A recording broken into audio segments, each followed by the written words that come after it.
처음 가본 그 땅, 제게 성경을 보는 새로운 입체적인 눈과 또 참 신앙의 길이 어떠해야 되는지를 선물해 주는 그런 여행이었습니다. 예수님이 걸었던 땅, 또 예수님이 들어갔던 곳, 예수님이 만졌던 그런 유적, 그런 것들이 고스란히 제 상상과 달리 그대로 보존되고 또 발굴되고 있고, 또 역사 가운데 사람들의 발길이 여전히 빈번하게 움직여지고 있는 곳이 그 땅이었습니다.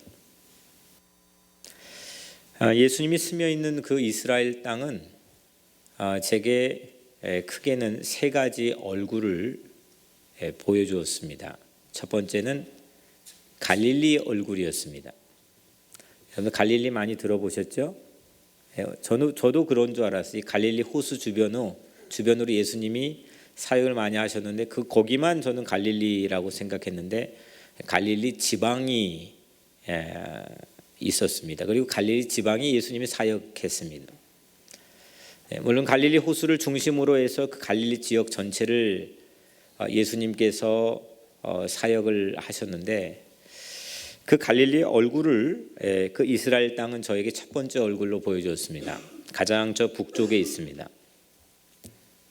예수님께서 거기에서 어린 시절을 보내셨고, 또 예수님의 공생에도 거기 대부분이 시간을 할애해서 보내셨습니다. 근데 그 땅이 저에게 보여준 이미지는 마치 사랑하는 연인처럼, 또 어머니의 사랑스러운 평화로운 품처럼 그런 모습으로 저에게 아주 애틋하게 갈릴리의 이미지를 우리에게 보여줬습니다. 정말 그 땅은 젖과 꿀이 흐르는 비옥한 땅이었습니다. 가는 곳마다 아주 푸르렀습니다. 나지막한 구릉지를 둘러싸고 키부츠라고 하는 농장 안에서 길러지는 수없는 야채와 이 농작물들이 온통 사람 마음을 흐뭇하고 기분 좋게 만들어 주었습니다. 매 끼니마다 야채 샐러드만 먹었습니다. 그 땅에서 나는 그 소리가 사각사각 하는데 그 먹을 때마다 행복해하고 먹었습니다. 정말 그 야채에서 어떻게 그런 소리가 나나 싶을 정도로 정말 아주 프레시하고 정말 신선한 그런 비옥한 땅에서 농작물들이 자라났습니다. 예수님도 그 갈릴리에서 먹거리를 대부분의 인생의 삶에서 먹거리를 먹고 제자들과 함께 그 식사를 나누고 세리 죄인들과 함께 그 먹거리들 함께 나누며 사역했을 겁니다. 그래서 갈릴리 호수는, 또 갈릴리 그 땅은 마치 어머니의 가슴처럼 그렇게 애틋하고 평화로운 느낌, 그런 얼굴로 제게 보여줬습니다. 그 주변, 호수 주변으로 벳세다, 가버나움, 또 막달라, 디베랴 이런 마을들을 걸어가면서 예수님은 가난한 자들에게 복음을 전하고 병든 자를 치유하고 또 갇힌 자, 포로된 자에게 자유를, 새로운 인생을 그렇게 주는 그런 삶, 사역을 그 갈릴리 안에 사셨습니다. 그러니까 그런 예수님의 삶만큼이나 그 땅이 매우 이렇게 닮은 꼴이었습니다. 예수님이 그 가난한 자들을 보듬고 사역하는 그 사랑의 사역만큼이나 그 땅은 제게 그런 얼굴로 느끼게 해주었습니다. 두 번째, 그 이스라엘 땅이 보여준 얼굴은 광야의 얼굴이었습니다. 북쪽에서 차를 타고 조금만 남쪽으로 넘어서 갈릴리 지역을 벗어나니까 이건 전혀 딴 세상이더라고요. 이 자그마한 국토 안에서, 우리나라 남한 국토보다 작은 그 작은 국토 안에 이렇게 다른 모습을 또 보여줄 수 있을까 싶을 정도로 완전 황량한 광야였습니다. 미국 서쪽의 이 데스밸리, 이 사막과 너무 흡사한 모습이었습니다. 완전히 땅이 쪽쪽 갈라지고 생명의 기운은 전혀 느낄 수 없는 황량한 그런 광야였습니다. 사이를 끼고 아주 광활하게 펼쳐져 있는 그 광야, 사막, 그 좁은 땅에서 보인 이 두 가지 얼굴, 갈릴리와 광야, 풍요한 비옥한 땅과 그 광야, 이 두 가지 얼굴이 꼭 제 인생 같고 우리 인생 같았습니다. 12살 때 예수님께 성전에 올라가셨죠. 부모님 따라 성전에 올라가다가 부모가 하루가 지나 길을 잃었습니다. 그 예수님께서 걸어갔던 길, 북쪽의 나사렛에서 남쪽 예루살렘까지 오는 그 고대길, 그 길이 그대로 있는데 그 예수님이 진짜 거기 걸어갔던 길입니다.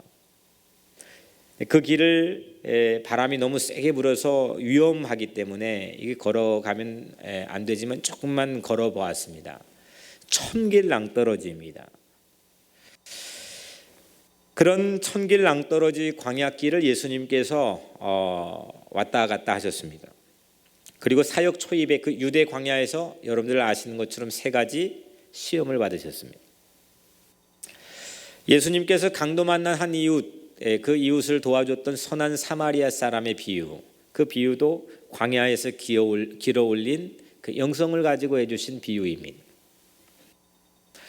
홀로 고독하게 하나님과 대면했던 그 땅, 그 광야 쩍쩍 갈라져 있는 우리 인생의 마음결처럼 때론 쩍쩍 갈라져 있는 그 광야 안에서 예수님은 시험도 받아 이기시고 또 예루살렘 입성할 때나 또 갈릴리 통행하실 때 예수님 그 광야를 지나셨습니다. 그래서 그 유대 광야는 예수님을 비춰주는, 예수님을 반사시켜주는 그 거울처럼 제 마음에 느껴졌습니다.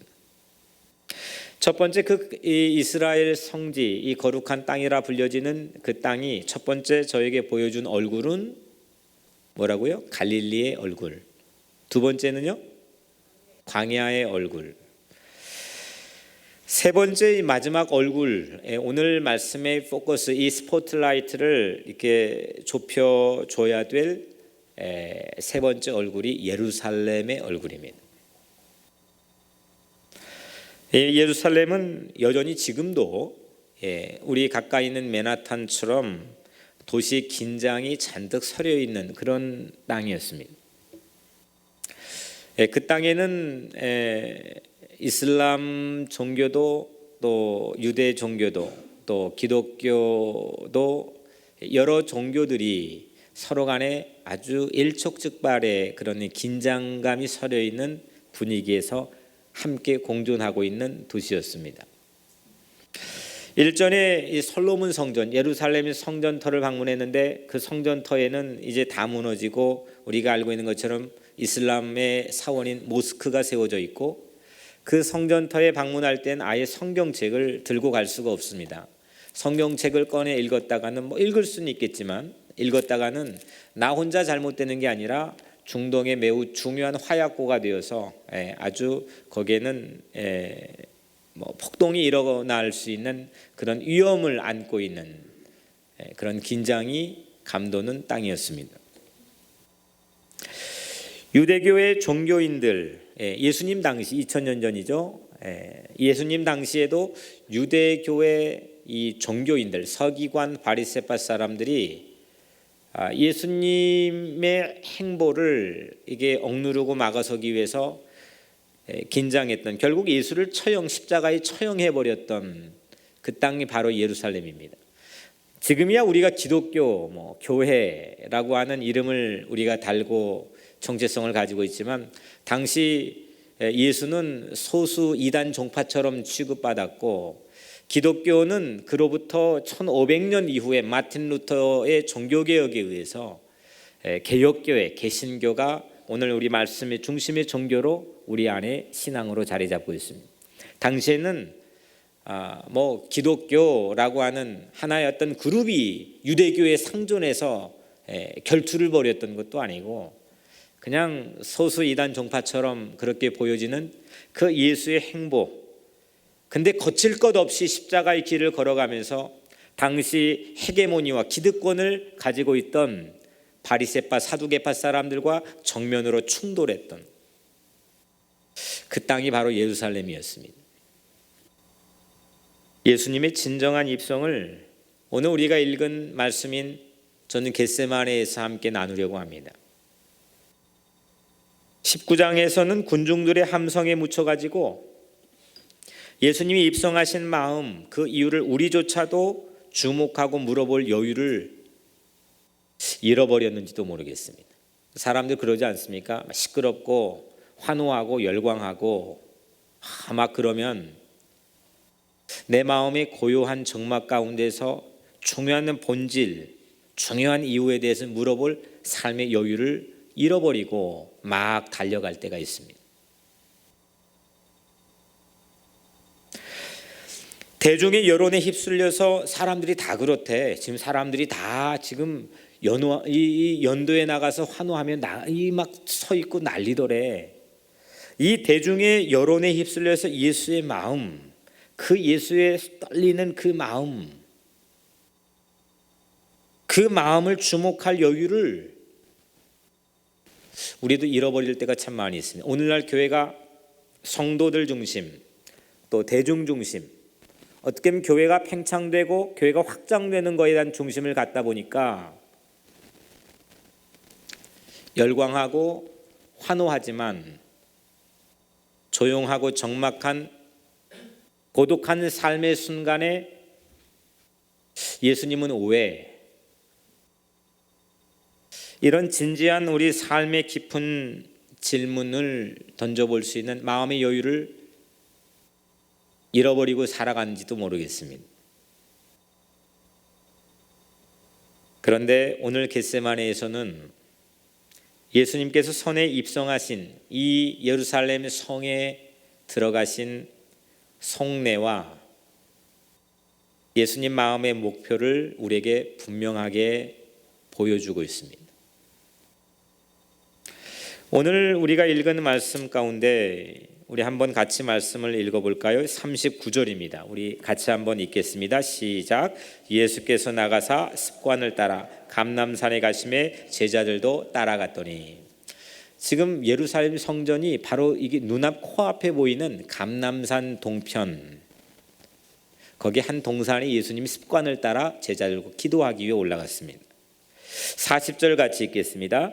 그곳에 이르러 그들에게 이르시되 유혹에 빠지지 않게 기도하라 하시고, 예수님이 제자들에게 유혹에 빠지지 않도록 기도하라고 당부했습니다. 우리 41절 같이 읽겠습니다. 그들을 떠나 돌 던질 만큼 가서 무릎을 꿇고 기도하여. 돌을 던지면 얼마만큼 날아갈지는 모르겠지만 여하튼 멀찌감치 제자들과 떨어져 예수님 혼자 무릎을 꿇고, 그 동산에서 무릎을 꿇고 기도했습니다. 우리 42절 한 절 더 읽겠습니다. 이르시되 아버지, 만일 아버지의 뜻이거든 이 잔을 내게서 옮기시옵소서. 그러나 내 원대로 마시옵고 아버지 원대로 되기를 원하나이다 하시니, 예수님이 그 동산에서 그날 밤 무릎을 꿇고 기도드린 내용입니다. 만일 아버지의 뜻이거든 이 잔을 내게서 옮기시옵소서. 예수님도 피하고 싶었습니다. 이건 쉬운 길이 아니었습니다. 하나님의 아들이라고 그냥 무작정 만만하게 보면서 걸어가는 그런 길이 아니었습니다. 예수님에게도 살떨리게 하는, 예수님 마음에도 가능하면 이 길을 피하고 싶어 하는 그런 육중한 무게가 느껴지는 길이었습니다. 예루살렘은 낮에는 참 따뜻해도 밤만 되면 아주 한겨울에 강추위가 매섭습니다.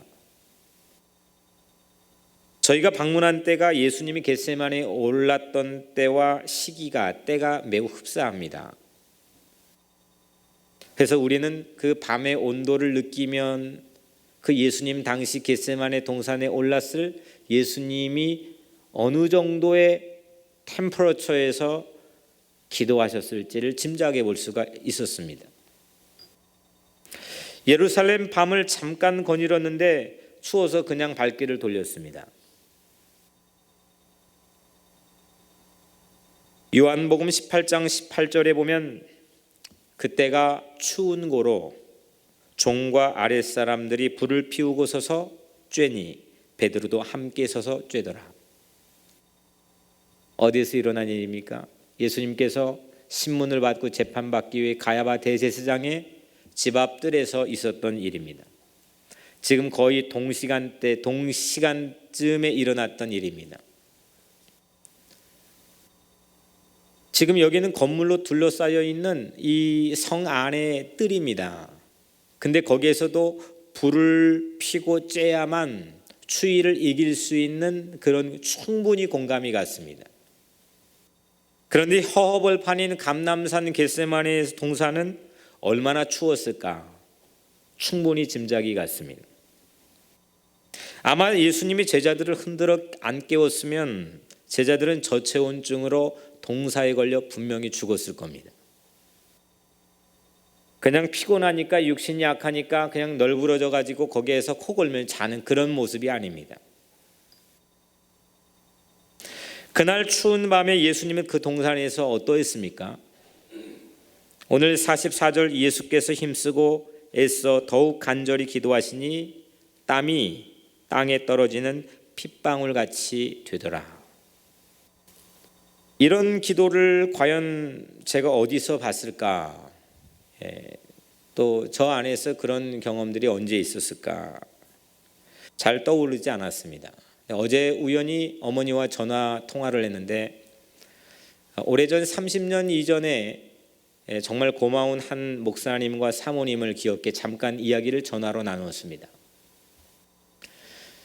이기웅 목사님인데 그 목사님의 사모님이 저희 어머님이 가장 어려웠던 시절 30대 중반이죠. 지금 보면 어린 나이인데 그 30대 중반 이 인생의 가장 큰 어려움 가운데 빠져 있는 그 순간에 늘 기도원에 저희 어머님과 저를 데리고 기도원 변화산 기도원에 갔습니다. 거기는 따뜻하지가 않습니다. 추운 겨울에는 완전 어마어마한 추위와 싸워야 됩니다. 그리고 밤에는 그 맨바닥에서 잡니다. 저는 까마득하게 다 잊었는데 어머니가 그 얘기를 하셨습니다. 그 사모님이 꼭 우리를 데리고 가서 저희 어머니와 그 기도하다가 껴안고 그 맨바닥에서 잠을 잤다는 겁니다. 그게 너무 고마웠다고 어머니께서 저에게 말씀해 주셨습니다.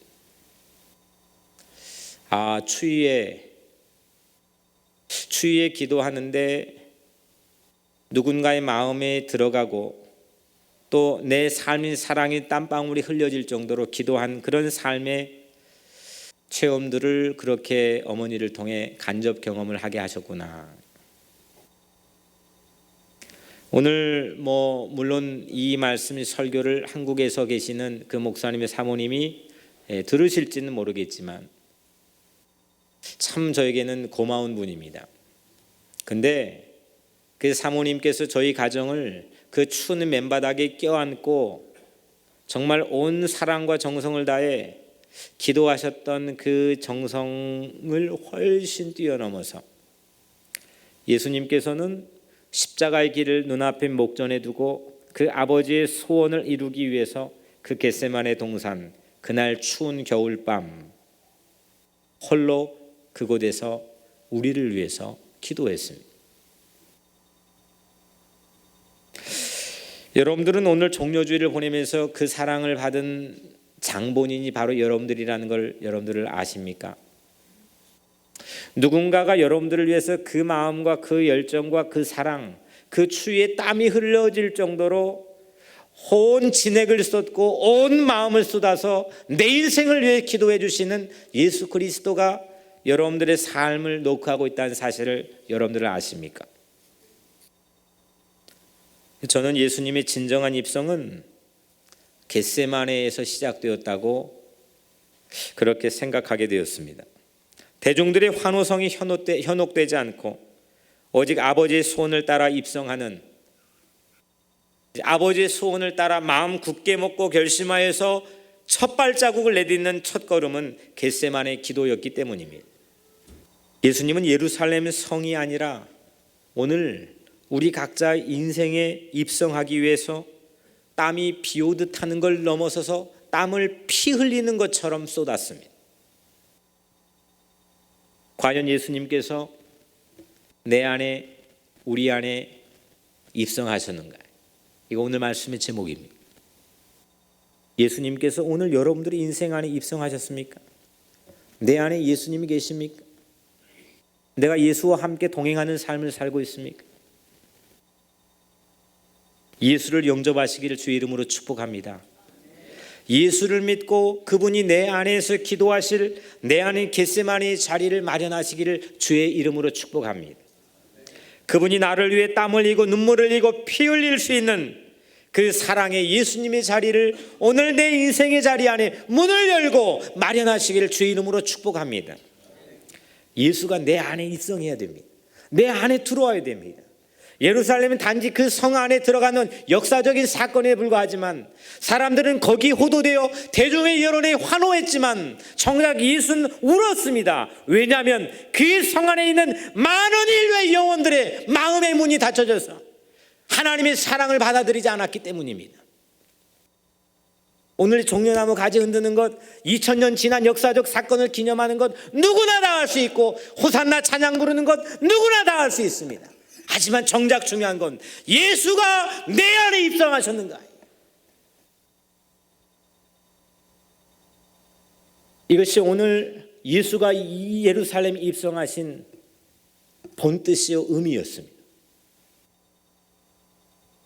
그 겸손하지, 그 낮아지시, 그 가난한 자와 함께 하시고, 그 사모님이 저희 어머니 껴안고 맨바닥 추운 겨울날 껴안고 기도하면서 그 가정을 돌보기 위해 기도했던 그 순간처럼 예수님께서 그 겟세마네 추운 곳에 땀방울을 흘리는 사랑의 노력 열정으로 여러분들의 인생을 붙들고 여러분들의 마음의 문을 놓고 하는데, 우리의 마음의 빗장은 닫힌 채로 예수님을 영접하지 못하는 그런 우리 각자의 삶이 얼마나 많이 있는지 모르겠습니다. 오늘 이 시간 우리를 사랑하신 예수님께서 여러분들의 마음을 녹하기를 원하십니다. 여러분들의 삶에 입성하기를 원하십니다. 예수 그리스도를 영접하십시오. 예수 그리스도를 믿고 그분을 우리 삶의 구주요 주인으로 맞이하시기를 주 이름으로 축원합니다.